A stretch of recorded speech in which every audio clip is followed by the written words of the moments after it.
This is about the story, the pacemaking story of ICC. It is about innovation, and it is about continuous learning, and it is also about customer focus. We also always have to respond and to listen what our user is thinking and what they would like. Sun Lung Kai is a developer in Hong Kong. In the last 40 years, we are working on skyscrapers. In the 1980s, our own headquarters is 200 meters tall. In the 90s, it's 300 meters. And in the year 2000, the IFC2 is 400 meters. And now this building is approaching 500 meters. So in the last 40 years, we built up a lot of experience. And, well, we learned hard lessons from the mistake we have done.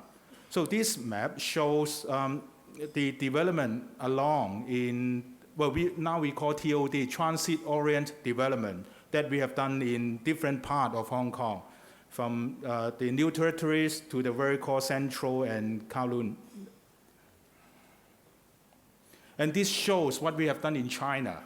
In Guangzhou, in Shanghai, in Beijing, in Chengdu, we are building similar mixed transit-oriented development with hotels, residentials, retail, and offices.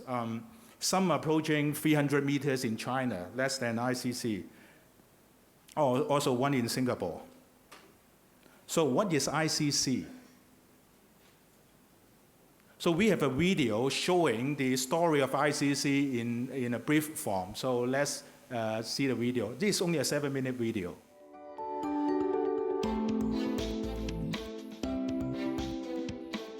Before the West Kowloon reclamation began, the region of the International Commerce Center, ICC, was part of the Yamate Typhoon Shelter. The West Kowloon Reclamation Project was one of the 10 infrastructure-related airport core programs launched in the early 90s. In October 1999, the Town Planning Board approved the construction of the remaining 5 buildings in the Kowloon Station development, including the ICC.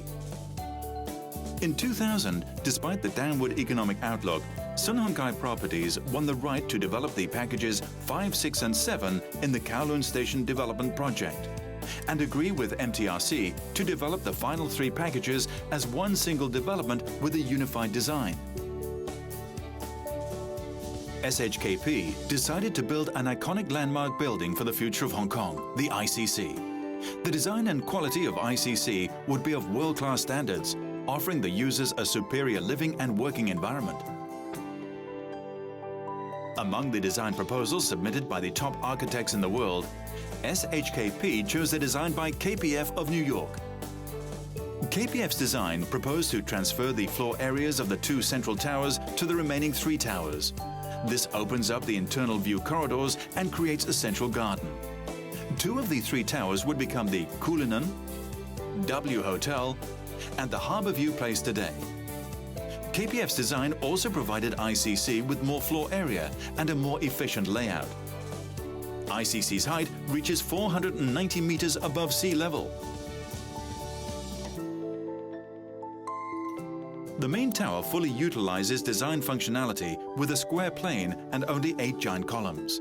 That leaves more space for office accommodation to suit the needs of tenants around the world. According to the world-acclaimed architect William Pedersen, tall buildings must relate to the sky and the ground. The tower grows out of the ground like a tree. A glass crown opens up like a translucent glass flower at the top. ICC and IFC are 2 breathtaking gateway towers on the 2 sides of Victoria Harbour, complementing each other with an opposing architectural language. The IFC tower curves inward towards the top, while ICC curves outward at the base to create canopies that give a sense of scale and enclosure. Along with the tapered facade and recessed corners, ICC takes on a dramatic angular form. On the northern side, the canopy is extended to form an impressive dragon's tail over the main foyer, creating a large, bright indoor space. That is a major multi-activity and leisure area and the entrance to the MTR's Kowloon Station. ICC and the Kowloon share a common architectural style to create a cohesive, unified development. Situated above a fault line deep underground, originally ICC required a tall arch structure supported on board piles. Hence the office floors could only start midway of the building, creating a large void at the lower levels. However, detailed investigations revealed that the rock is very deep. So advanced friction pile technique was used to enable the tower core to be extended down to the pile cap level, allowing the office floors to occupy the lower and middle sections of the building. The hotel was relocated to the top floor, enjoying a bird's eye view of the Victoria Harbour. ICC also houses the world's highest restaurant and bar. On the 100th floor is an observation deck. Tourists and the public can enjoy panoramic views of the world-famous Victoria Harbour and its two shores. ICC is Kowloon's focal point. It fully complements the future West Kowloon Cultural District and Waterfront Park developments. It has made history in terms of architecture, engineering and aesthetics. ICC is regarded as the project of the century. It has opened a record-breaking chapter in Hong Kong's architectural history. The 118-story high tower had a cofferdam of 71 meters in diameter, the largest in Hong Kong. The highest self-climbing formwork in Hong Kong with an 8-digit dollar value.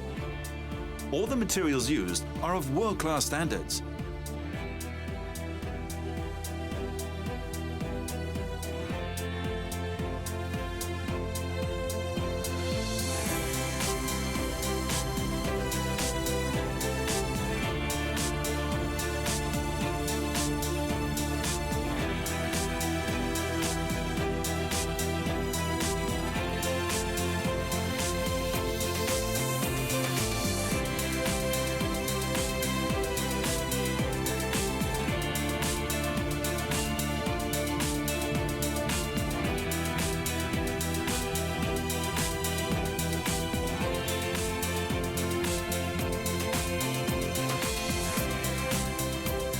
ICC is managed by Kaixing Management Services Limited, fully integrated with the development team. A world-class security system is in use. The equipment is monitored through a central control room. A professional security team monitors every corner of the building. Striving for service excellence, the company provides continuous professional training for its staff. ICC and IFC2, the two landmark towers, stand tall at the two sides of the Victoria Harbour, forming the Harbour Gateway. The completion of ICC strengthens the West Kowloon development area in becoming Hong Kong's future transportation, commercial and cultural hub. In addition to the airport railway, the Guangzhou-Shenzhen-Hong Kong Express Rail Link will have its terminus in West Kowloon in the third quarter of 2018. The development of the 40-hectare West Kowloon Cultural District will also begin at that time. West Kowloon is being transformed to become the key transportation, commercial and cultural centre of Hong Kong. It will not only extend the existing CBD in Central and Tsim Sha Tsui, but also enjoy the geographical advantage of having direct access to the mainland and the world. ICC becomes a landmark recognized throughout the world. It rises high for the future of Hong Kong. Thank you. So I go back to my presentation. So as I said, the government in the 80s planned the Rose Garden project. Then ICC is situated on part of the West Kowloon reclamation area. So what we see here is that it is close proximity to the traditional CBD Central and Tsim Sha Tsui. And from here, the government and MTRC built a railway, the railway station, and it is only 3 minutes to Central. So we see it is a great opportunity as a CBD extension. This is the local context, the railway network. Not only the international travelers can go to ICC from the airport, but staff working in this building can enjoy the infrastructure that whether they live in Kowloon or New Territories, they can easily come to ICC to work.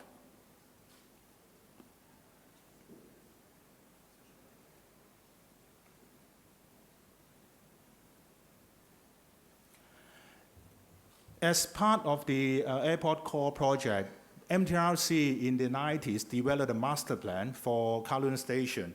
It is the second TOD in Hong Kong, the first one being the Central Station development. So on top of this place, there are two train stations. One is the Airport Express train station, and the other is the Tung Chung line with link with the local MTR network. On that, the total development area of Kowloon Station is 11 million square feet. And ICC is occupying 3 million square feet. We have over 6,000 car parks. We have a public transport terminus, 2 railway stations. So imagine when ICC is fully occupied, we have over 30,000 occupants move daily in and out. This is the original schematic section showing the entire infrastructure connection. Station at Central, and then is the retail mall link everything together.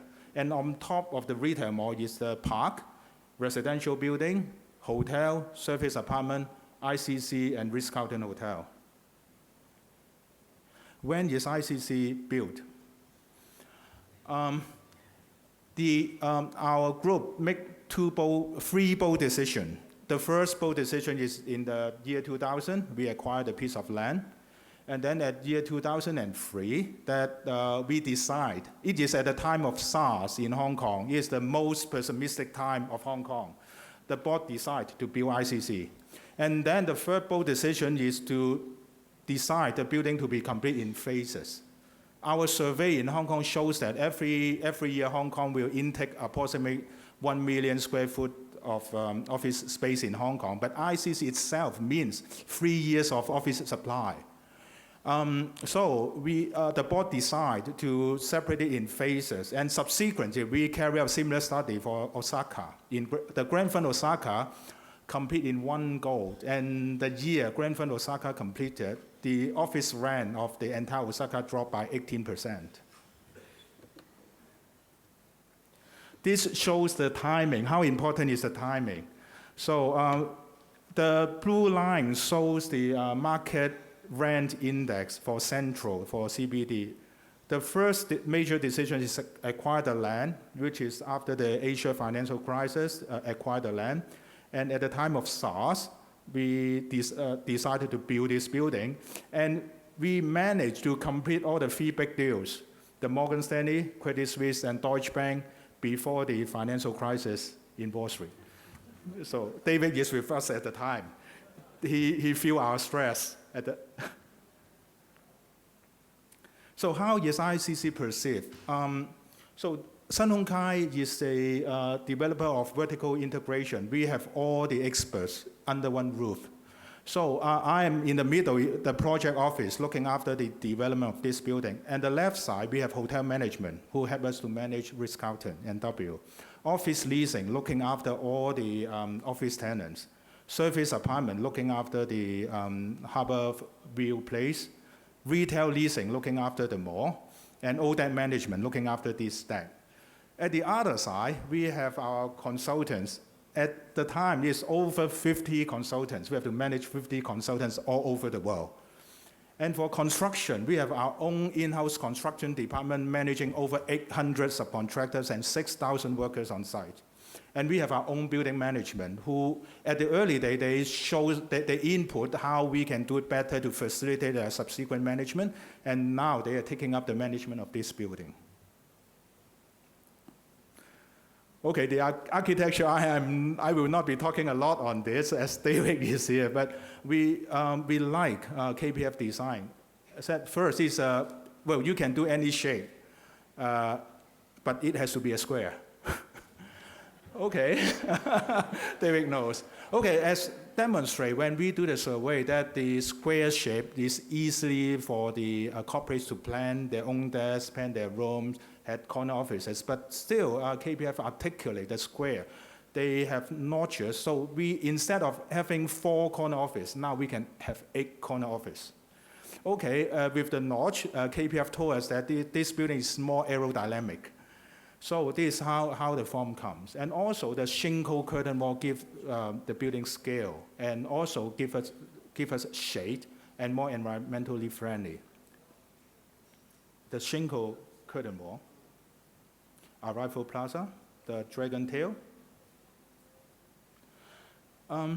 situated on top of, unlike other skyscrapers, which always situated on ground, this building is situated on a podium. Our Arrival Plaza is 28 meters above ground. So, however, as seen from an earlier section, that this is integrated with the entire station and retail structure so that pedestrians have seamless connection with various facilities, even under Typhoon Signal number 10.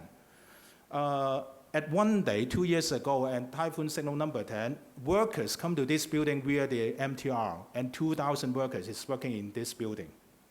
I'm sure tomorrow, even the typhoon happens, still thousands of workers will come to work. For over 490 meters, the building is divided into basically 6 sections. For the office zone, is from level 8 to level 99. It's 5 zones of offices. Every zone has its individual lobbies, individual lifts or transfer lobby. And Zone 6 is the Ritz-Carlton Hotel. And in between Zone 6 and Zone 5 is a restaurant floor and the observation deck, which we are now here. Level 102 to level 118 is Ritz-Carlton. We have the check-in at level 113. We have 312 rooms, and it have the highest hotel, highest bar, and the highest swimming pool in the world. At one point, when we talked with one of the major tenants, when we start building, they asked, okay, you have a hotel on top. Do you have a swimming pool? We said yes. So the next question he asked, will there be water leakage? Okay, I told them there will be 20 floors array, and we have to do all the necessary things to prevent any water leakage. This drop-off, when we talk with the Ritz-Carlton people, they have beautiful drop-off, but never they will have a spectacular drop-off as this. This is a panorama view of the Victoria Harbour, and 28 meters above ground. The restaurant at level 102, the dining room in level 102, you can book a dining there. The conference facilities, ballroom, and Dr. Strange hold their world premiere yesterday in Ritz-Carlton Hotel. The suite, the corner suite. At level 100 is is the observation deck. It is the highest indoor observation deck in Hong Kong.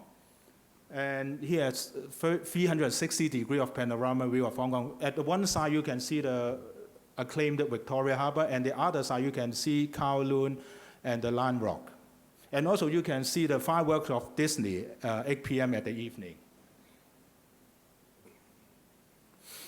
Well, do skyscrapers use a lot of energy? Oh, yes, in a sense, but we have measures to tackle the energy usage. Our company has green policies, and in ICC we implement over 1,000 new measures to control energy usage.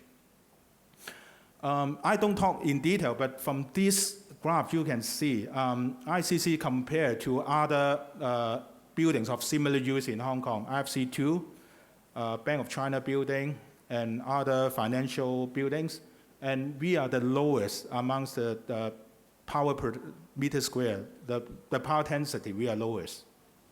But you have to be aware, in this building, we have 3 data centers. This, comparing to our own self, we keep monitoring. We build a lot of monitors to monitor the subsystem of ICC. The red line shows the first year of occupant. We complete at 2012. So at 2013, we have the first annual report on energy usage, energy consumption. And we keep lowering down the energy usage constantly from 2013 to 2016. And thanks CTBUH, they award ICC the first performance award for a 10-year building. And also we participate in the Hong Kong government's Charter on External Lighting. About the social impact, that we want to talk about how this building impact on this district and Hong Kong. So we take a survey. 90% of the occupants in this building are international commercial and investment banks. Over 52% are from Europe, 28% are from States, and 20% are from Asian, Pacific, and Australia. So there must be, from this group, there must be some bank or institution that from your home country is working in this building. And over 93% of companies are moving from the traditional central business district in Central and Admiralty. And 2% are new startups. And here is the occupants of this building. We have the big names in the financial industry. And our friends in State said this is like a vertical Wall Street. Our three major anchors operate the Asian business inside this building. So we put ICC compared with Wall Street. So approximately 500 meters. So the business sector of Wall Street is approximately the same. So we have banks, we have hotel, we have restaurants, we have a little bit of commercial. It's like a small Wall Street. And also ICC is situated in Yau Chim Mong. And we have, from the government data, we say that at 2006, before the completion of ICC, the family group having an income of more than 30,000 Hong Kong dollars is only 29.6%. But at 2011, when ICC is occupied, the Yau Chim Mong district has 40.1%. The increase is higher than the average in Hong Kong. So this district is improving. So ICC is situated in West Kowloon, and this part will soon become the transport and cultural hub. West Kowloon Cultural District is coming, and the express rail terminal is coming. And you can see the express terminal, the express is linking with the national network. And from here, you will only take 8 hours to Beijing.